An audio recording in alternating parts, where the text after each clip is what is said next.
ángulo de Southwick, que es, también lo dividen de moderado a severo, pero esto ya sería en grados, 30, 30, 50 o más de 50, pero para el ángulo de Southwick necesitaríamos una proyección de rana, y en un paciente con un deslizamiento inestable, si lo mandamos a hacer una proyección de rana, lo que vamos a hacer es empeorar el deslizamiento. Entonces, digamos que no sería aunque es muy útil en los crónicos, en los agudos, digamos que no lo vamos a poder tener en práctica, a menos de que ya le hagamos en el quirófano una verdadera lateral sin tener que estar movilizando la extremidad. Pero, ¿qué vemos en un deslizamiento agudo, a diferencia del crónico? Entonces, vamos a ver, por un lado, la línea de Klein. En esa línea van a poder, es una línea que va por la parte superior del cuello femoral y normalmente cruzaría la epífisis. Lo que, y como ven en la imagen de la izquierda, pues esa línea, la epífisis está ahí justo debajo de la línea. Hay otros signos. Tenemos el signo de Still. Si ustedes ven, en la medida que la cabeza se desliza hacia atrás, hay una sobreposición de imágenes. Hay, esa media lunita que ven en la metáfisis, es la sobreposición de un pedacito de metáfisis con un pedacito de epífisis y nos da esa imagen del signo de Still. La física ensanchada es un signo que vamos a ver en el predeslizamiento. Y también vamos a ver que esa epífisis va a ser menos alta comparada con la contralateral. Bueno, si es unilateral, obviamente. Otro examen que nos va a servir y que es fácil, económico y rápidamente se puede hacer es la ecografía. Y la ecografía básicamente nos va a decir, hay derrame articular. Y si hay derrame articular, o es un agudo o es un crónico agudizado. Entonces va a ser supremamente, va a ser fácil y va a ser útil si tiene uno la duda del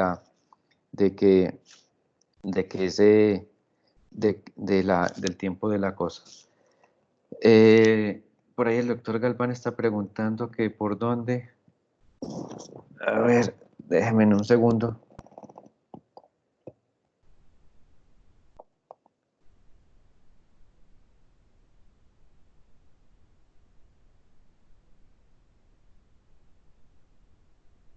Bueno, entonces, para el efecto de la charla de hoy, que estamos hablando de los inestables, entonces la clasificación pues, que más nos interesa es la de Loder, que nos divide pues, obviamente en estables e inestables. La mayoría de los deslizamientos pues, son estables, y el 85%, y esos son los que caminan. La necrosis vascular prácticamente cero o muy cercana a cero, y los resultados van a ser muy buenos en el 96% de los casos. A diferencia de los inestables, que son según las series 10-15%, como ya les dije, no apoyan. Y en este estudio de SALT, donde fue hecho en el 2013, hasta ese momento combinaron, digamos, los 15 artículos como más representativos, encontraron 397 caderas inestables y tuvieron casi un 24% de necrosis avascular y los resultados satisfactorios únicamente del 47%. Entonces, ahí tenemos las dos grandes diferencias y sobre las cuales debemos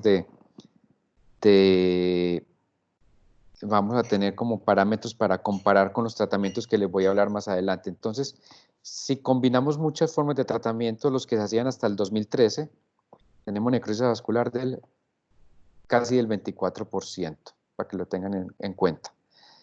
Entonces, esto es un deslizamiento inestable, pues es agudo. Pueden ver que es agudo porque no ven remodelación del cuello, no ven osteofitos, y si ven ahí, hay un pequeño video de cómo se mueve esa cadera fácilmente. Listo. Entonces,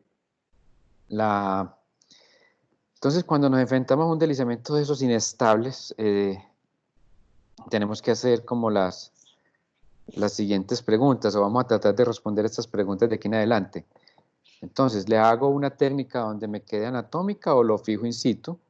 ¿Cuándo lo hago? ¿Lo paso hoy a cirugía o espero hasta el siguiente martes después del puente que venga el especialista?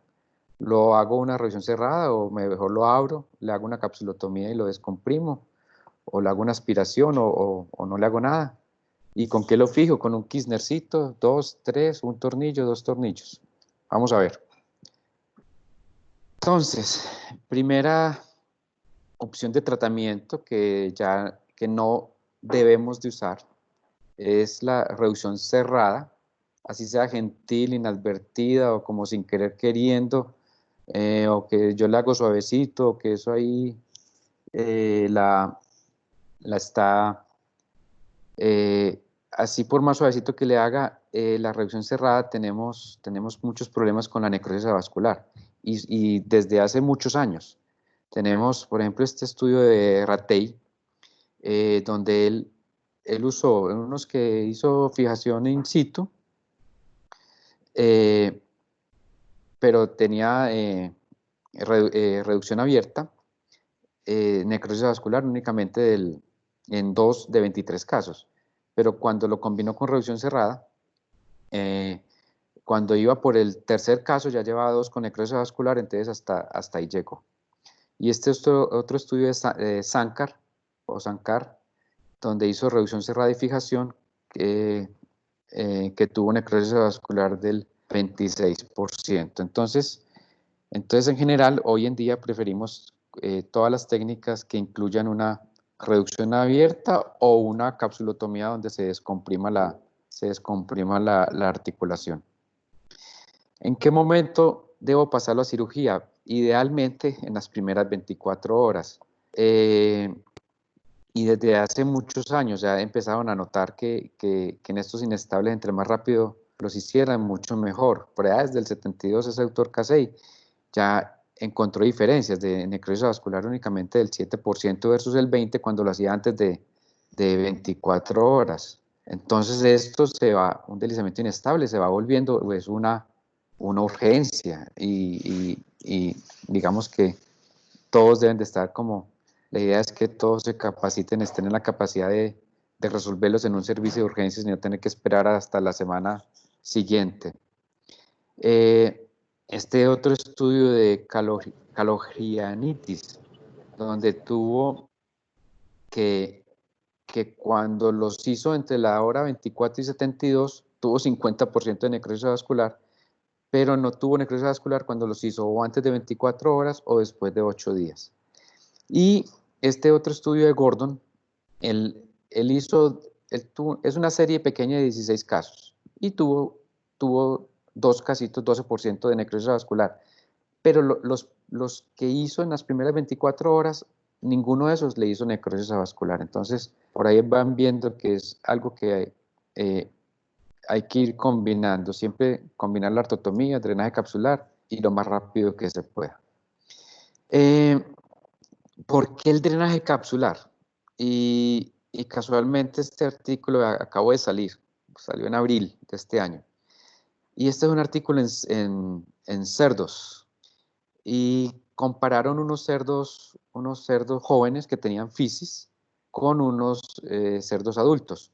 Y pusieron, iban aumentando la presión intracapsular y tenían un monitor allá de la perfusión de la epífisis femoral y iban subiendo la presión hasta pasarla por encima de la presión arterial media.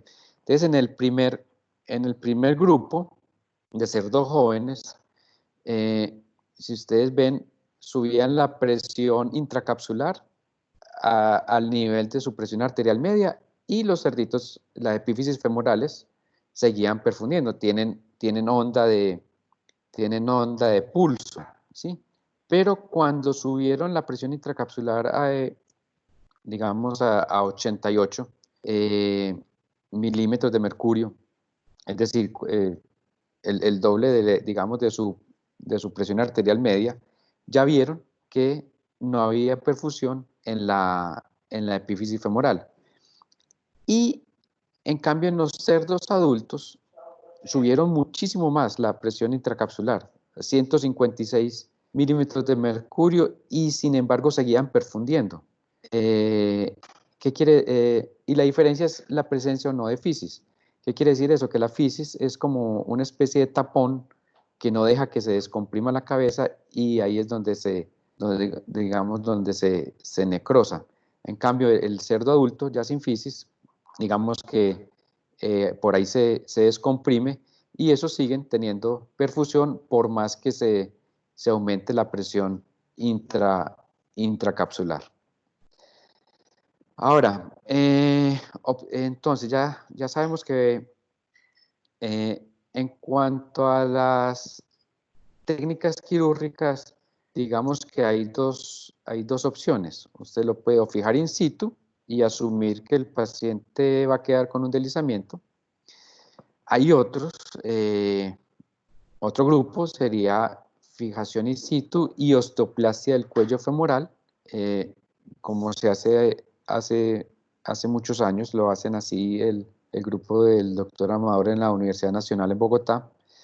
Está el otro grupo, que es todo lo el DUN modificado, que es todo lo que hizo la luxación quirúrgica controlada del doctor Gansi y Slongo.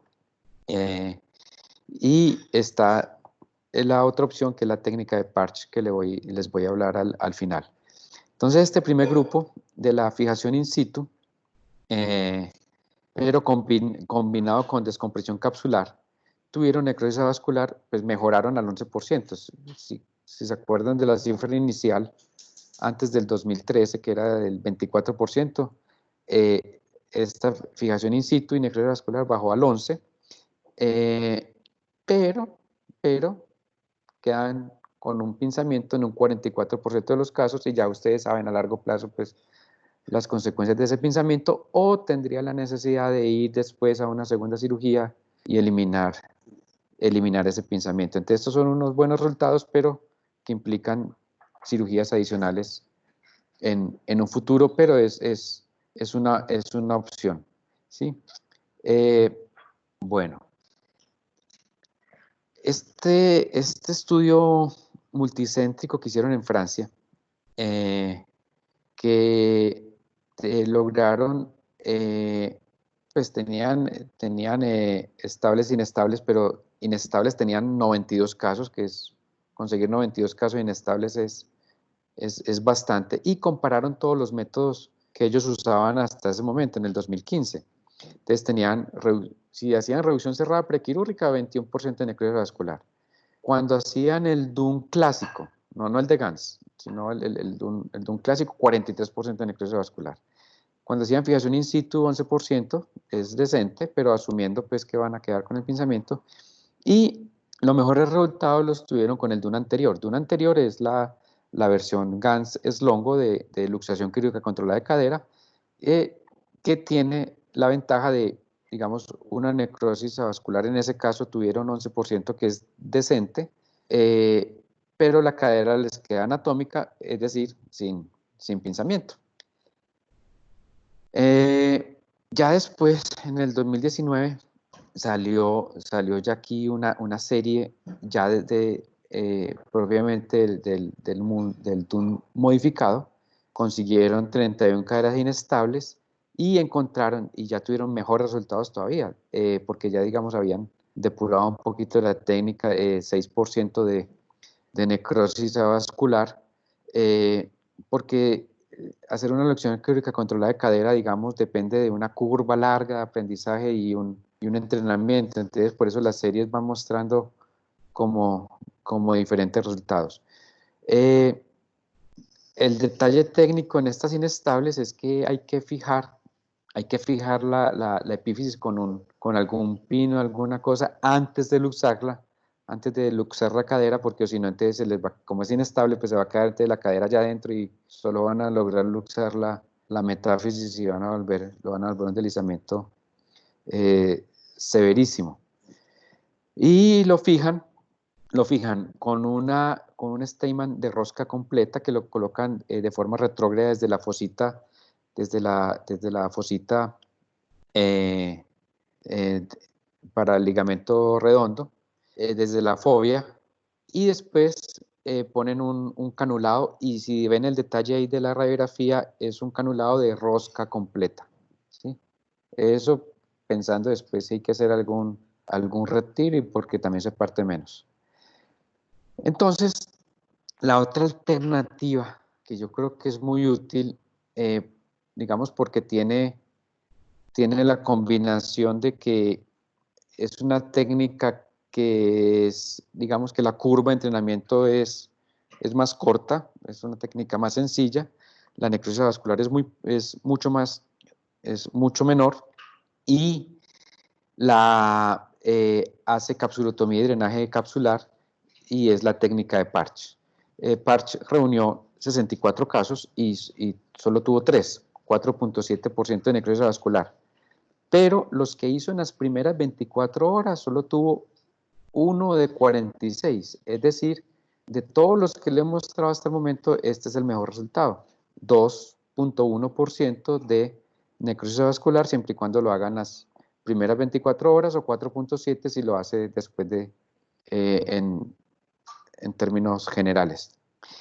Es un abordaje anterolateral, usan una vía, un Watson-Jones, una capsulotomía, drenaje del hematoma, es una reducción abierta gentil, y la maniobra va con flexión, abducción, rotación interna. Quiero que miren primero el detalle en la imagen de arriba a la izquierda, que primero meten un clavo de Steinmann justo hasta la metáfisis, justo antes de la metáfisis. Después hacen la maniobra, y para la maniobra mire que meten el dedo índice para ayudar a empujar. Ahorita les voy a mostrar el video. Y después de que reducen, el ayudante termina de pasar el clavo y la cadera queda sin pinzamiento, y este autor originalmente lo fijaba con 3 clavos de Steinmann y a él le funcionaba muy bien así. Entonces, el doctor Parch insiste mucho en que la maniobra sea muy, muy suave y muy gentil, y el orden para hacer la reducción es flexión, abducción, rotación interna, ¿sí? Entonces, vamos a ver, ahí va el video, ahí va,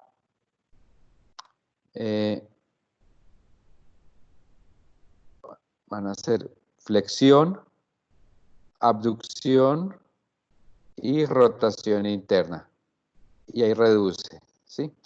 Listo.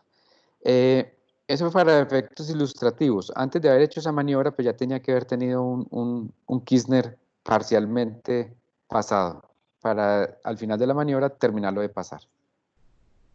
Y aquí les voy a mostrar nuevamente la maniobra. No sé si reconocen al ayudante al fondo. Sí. Ya. Por supuesto que sí. Sí. Sí. Entonces, rotación interna, listo.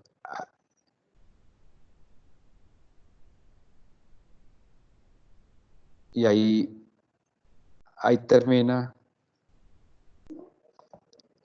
Entonces, entonces ya esa secuencia, entonces la repito, pasan el clavo, hacen la maniobra, flexión, abducción, rotación interna, terminan de pasar el clavo y terminan de poner un tornillo canulado, o hay algunos autores que colocan 2, pero usualmente con 1 es suficiente.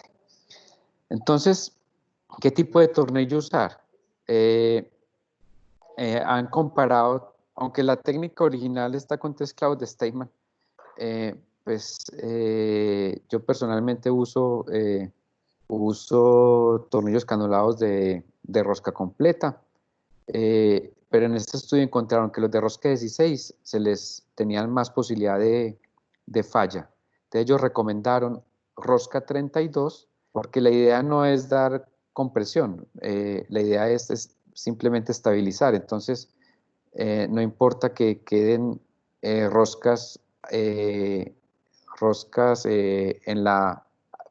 más allá y más acá de la fisis. Entonces, según ese estudio, ellos, los que menos le fallaron fueron los de rosca 32 o los de rosca completa. Evitaban los de rosca 16.